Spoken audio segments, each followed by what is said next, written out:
So what does that result in kind of our estimate of safe withdrawal rates in the UK today? They're pretty terrible.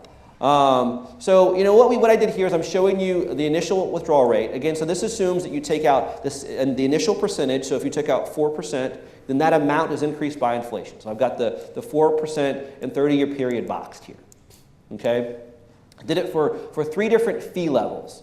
A 0.5% fee, a 1% fee, and a 2% fee.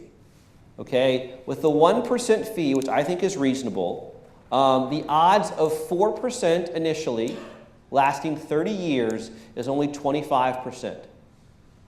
Okay? Historically, using U.S. long-term averages in Bill Vigen's research, it was close to 95%. Okay, so this is obviously a very different world. Okay, this suggests that right now retirement is very expensive.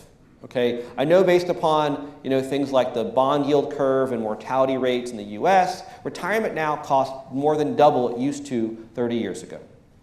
Okay, right now it's just tough.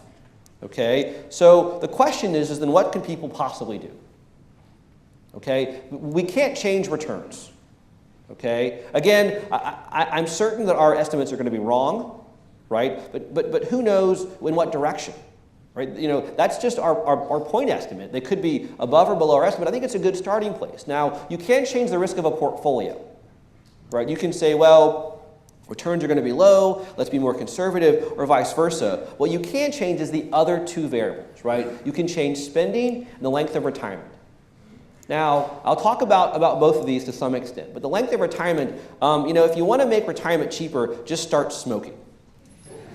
Right, or just drink every day, eat a bunch of fish and chips. I mean, just do things to decrease, how long you're going to live. And I think that's a viable strategy for most people.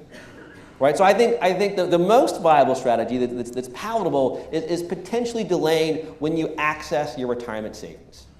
Okay, so all this is saying is, that maybe when you retire, you can get a part-time job or just do something else to delay tapping those savings, because delaying retirement does a lot to improve someone's outcome. Okay, so I'll talk about these each individually. So the first one is dynamic withdrawals, and if you all were paying attention, you should know what these are by now. This is an adjustment to the portfolio over time. Okay, and the thing about dynamic withdrawals, there's actually research going back about 15 years now talking about how these can possibly work, is that it just reflects reality. Right, so if you run a financial plan for someone, this is what our model assumes. It assumes they retire today and they follow a strategy without change for 30 years. Okay. How realistic is that? How many of your clients do the same thing for more than 2 years? Right? Things change.